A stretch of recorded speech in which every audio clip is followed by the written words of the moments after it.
Already 2 মাস হয়ে গেছে। 2 মাস হয়ে গেছে আমি কনসিভ করেছি। কি করব এখন? বাড়িতে কাউকে জানালে আর এক সমস্যা, ধ্রুবকে ইনভলভ করতে চাইবে। অলরেডি আমি এখানে আছি বলে ওদের অস্বস্তি হচ্ছে, আমি বুঝতে পারছি। শুধু বলার সাহস পাচ্ছে না যে ধ্রুবর কাছে না থেকে আমি কেন এখানে আছি। মন, হ্যাঁ,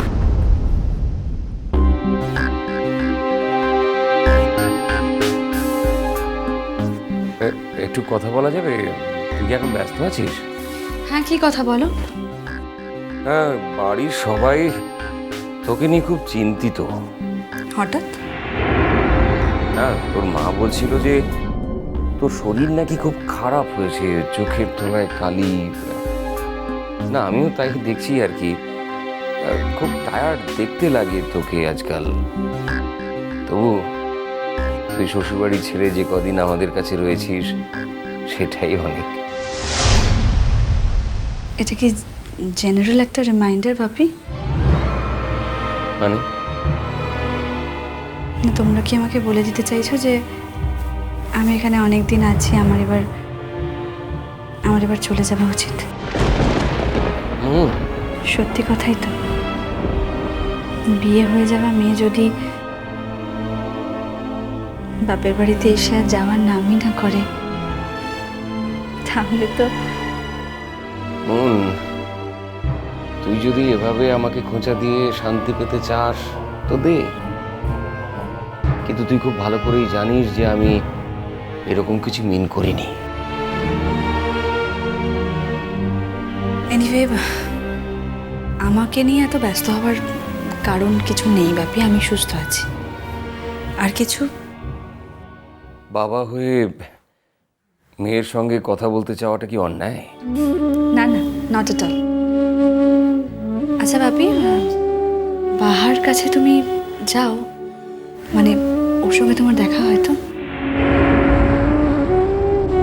আমি এখন তোর কথা মিন করেছি রে মা। না না, সেটা আমি বুঝেছি। এই প্রশ্নটা তোমাকে আমি করলাম।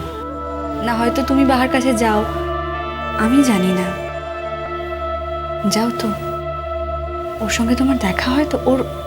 ওর কিন্তু পরীক্ষা শুরু হয়েছে, তুমি জানো? না রে মা, আমি আজকাল আর বাবার কাছে যাই না। কেন যাও না? কেন? ওর শ্বশুর বাড়িতে একটা অশান্তি আছে আমি জানি, কিন্তু ওর কলেজে তো তুমি যেতেই পারো, বা তোমার ফ্ল্যাটে বাহার ওর হাজব্যান্ডকে মাঝে মাঝে ডাকতেই পারো। বাবা ভালো আছে, দ্যাটস ইট। একজন বাবার কাছে এটাই সবচেয়ে বড় চাওয়া, যে তার সন্তানরা ভালো আছে, সুস্থ আছে, এটুকুই। আমার কাছ থেকে তুমি কি চাইছো বাপি? আমার ফিজিক্যালি সুস্থ থাকাটা যদি তোমার একমাত্র প্রায়োরিটি হয়ে থাকে, তাহলে আমি সুস্থ আছি। আমার মনের ভিতরে বড্ড ভয় ঢুকে গেছে রে মা। এই যে তুই এতদিন এখানে রয়েছিস, কখনো আমার চোখে পড়েনি যে ধ্রুব তোকে ফোন করেছে বা তুই ধ্রুবকে ফোন করেছিস। না না, হয়তো তোদের মধ্যে ফোনে কথা হয়, কিন্তু আমার চোখে কখনো পড়েনি। এই নিয়ে ভেতরে ভেতরে আমার মনের মধ্যে কম অশান্তি নেই রে মা। আমি শুধু দেখতে চাই তুই ভালো আছিস, ব্যাস। কথাটা শুনতে খারাপ লাগলেও এটাই সত্যি বাপি, যে এই পৃথিবীতে তোমার আর আমার একসঙ্গে ভালো থাকা কোনোদিনও হবে না। বললাম যে কথাটা শুনতে তোমার খারাপ লাগবে, কিন্তু যেটা সত্যি সেটা তো সত্যিই বাপি। আমি ভালো থাকলে বাহা কখনোই ভালো থাকতে পারতো না। আর বাহা যখন ভালো আছে, তখন আমি কি করে ভালো থাকি? আর বাহা ভালো আছে মানে ধরে নেওয়া যায় যে তুমিও ভালোই আছো। না মুন্না, এর চেয়ে বড় ভুল ধারণা আর কিছু হতে পারে না। আমার যে কোনো একজন মেয়ে ভালো না থাকলেই আমি ভালো থাকতে পারি না। তুই বুঝবি, মা হ, তোর যেদিন সন্তান হবে সেদিন তুই বুঝতে পারবি। উপায় তো নেই বাপি। তোমার ভালো না লাগলেও এটাই সত্যি যে বাহার আর আমার একসঙ্গে ভালো থাকা কোনোদিনও হবে না, আর এটা আমাদের নিয়তি। কেন মন? তোদের দুজনের পথ তো আলাদা আলাদা। কোনো দিন আলাদা আলাদা ছিল না। বাহা আমার ভালো থাকার পথটা জুড়ে একদিন দাঁড়িয়ে পড়েছিল। এত তাড়াতাড়ি নিশ্চয়ই তুমি সেটা ভুলে যাওনি। আর আমাকে ভালো থাকতে গেলেও বাহার পথ জুড়েই দাঁড়াতে হতো। তখন আর বাহার ভালো থাকাটা হতো না। মন, তোর আর ধ্রুবর জীবনটা তো সুখের বলেই মনে হয় রে মা। অবশ্য অর্চি তোর জীবনের ওপরে যে ছাপ ফেলে গেছে সেটা হয়তো তুই কোনোদিনই মুছে ফেলতে পারবি না। আবার এটাও তো সত্যি যে ধ্রুবকে তুই নিজের পছন্দেই বিয়ে করেছিস।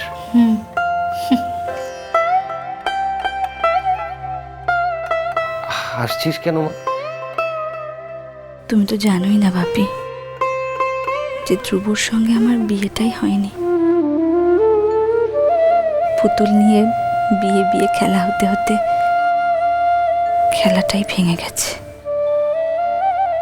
খেলা ঘরটাও নেই। মন, মন,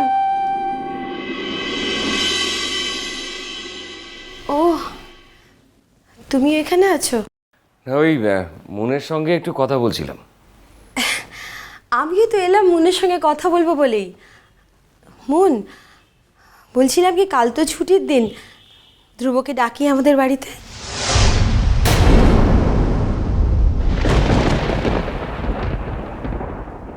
কি রে মন, বল, ডাকবো না? ছেলেটার ওপর দিয়ে তো কম ঝড় গেল না। ওই যে রুষা বলে মেয়েটা, বলা নেই কওনি দুম করে এসে হাজির। আমার বাড়ির আবদার একেবারে। এতদিন কোনো খোঁজ নিল না, খবর নিল না।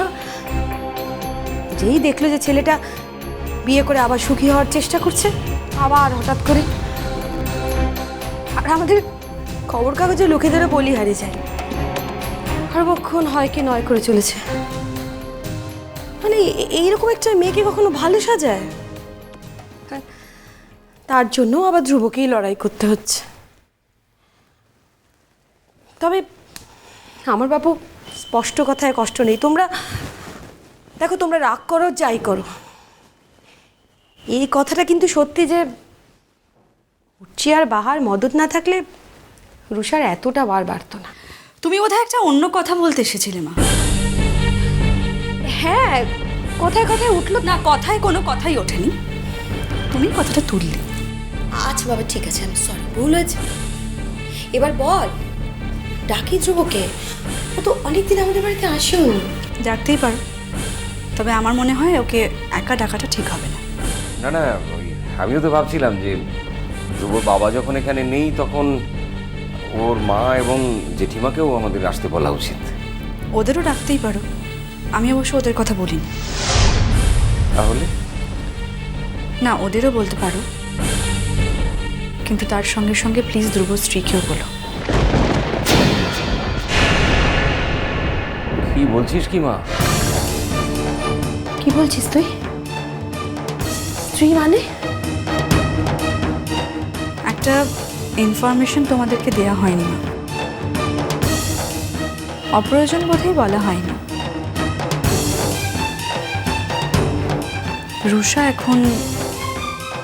রুষা আর ধ্রুব এখন একসঙ্গে থাকে।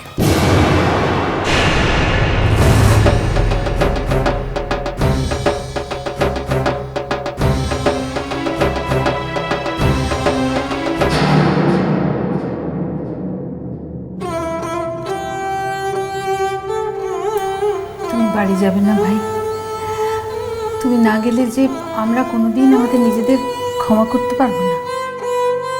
চলো না ভাইয়া, আমরা সবাই কত আশা নিয়ে এসেছি। আমি চাই না ও আবার আমাদের বাড়িতে যাক।